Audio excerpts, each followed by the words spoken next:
ትልልቅ ህልሞች እያሉህ ነገር ግን እነሱን ለማድረግ የሚያስችል ጉልበት የለህም። ነገ ጀምራለሁ ብለህ ታስባለህ፣ ነገር ግን ያ ነገ መቼም አይመጣም። ታላላቅ ነገሮችን ለመስራት ስኬታማ ለመሆንና ሀብት ለማፍራት ብትመኝም ለመጀመር ግን አቅም ታጣለህ። ምናልባት አዲስ የገቢ ምንጭ ስለመፍጠር፣ አዲስ ክህሎት ስለመማር ወይም ኢንቨስት ስለማድረግ ታስባለህ። ነገር ግን በተግባር ከመንቀሳቀስ ይልቅ በስልክህ ማህበራዊ ሚዲያዎችን መመልከት ወይም ቴሌቪዥን ማየትን ትመርጣለህ። ይህ ለምን ይሆናል? ለዘላለም ሰነፍ ስለሆንክ አይደለም። ይልቁንም ልትሰራው ያሰብከው ተግባር እጅግ ግዙፍ ሆኖ ስለሚታይ ነው። አእምሮህ ግዙፍ ስራዎችን ሲመለከት በጭንቀት ይወጠራል። ከዛም ይህ ይከብዳል፣ ይልቁኑ ቀላል ነገር እናድርግ ይልሃል። መልካሙ ዜና ግን ይህንን መቀየር ትችላለህ። ስንፍና ማንነትህ ሳይሆን ልማድ ነው። ልማድ ደግሞ ሊቀየር ይችላል። ገንዘብ መቆጠብ ትፈልጋለህ እንበል። ነገር ግን ሁሉንም ወጪዎች በአንዴ ለመቀነስ ማሰብ ያስፈራል። ወይም ደግሞ ጤናማ መሆን ትፈልጋለህ እንበል። ነገር ግን በየቀኑ መሮጥ አድካሚ ይመስላል። ይህ የሆነው ግድ ስለማይሰጥህ ሳይሆን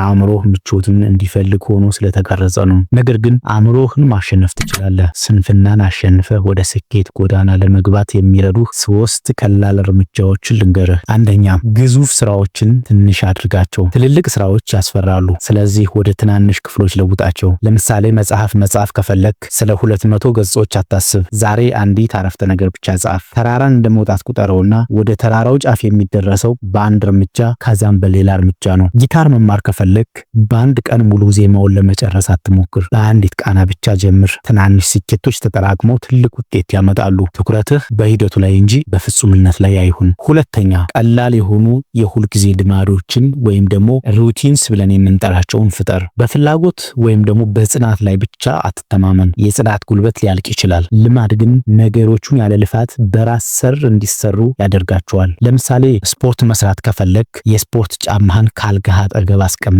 ልማዶች ልክ እንደ ደጋፊ ተሽከርካሪዎች ናቸው ይባላል። ነገሮችን በተፈጥሯዊ ሁኔታ መስራት እስክትጀምር ድረስ ያግዙሃል። ዛሬ ምን አይነት ትንሽ ልማድ መጀመር ትችላለህ? ምናልባት የዕለት ተዕለት ተግባርህን ወይም ደግሞ ቱ-ዱ ሊስት መጻፍ ወይም ደግሞ ጠዋት እንደተነሳ ውሃ መጠጣት ሊሆን ይችላል። ሶስተኛ፣ የ2 ደቂቃውን ህግ መተግበር። ከሁሉ የሚከብደው ክፍል መጀመር ነው። ስለዚህ ለማንኛውም ስራ ለ2 ደቂቃ ብቻ ሰራለሁ ብለህ ለራስህ ቃል ግባ። መጽሐፍ ማንበብ ትፈልጋለህ? 1 ገጽ ብቻ አንብብ። ክፍልህን ማጽዳት ትፈልጋለህ?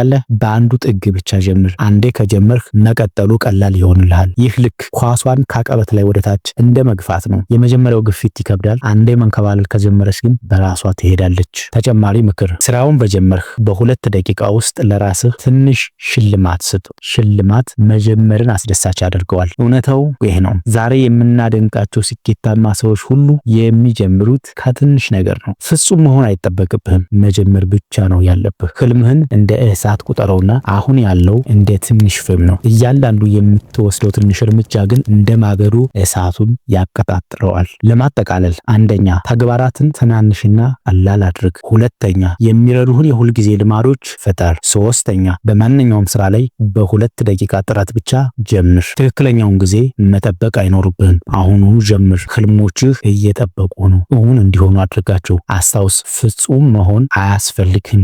በቋሚነት መስራት ግን ይኖርብሃል። ዛሬውን እርምጃ በመውሰድ ለመጀመር ይህን ቪዲዮ ተመልከት።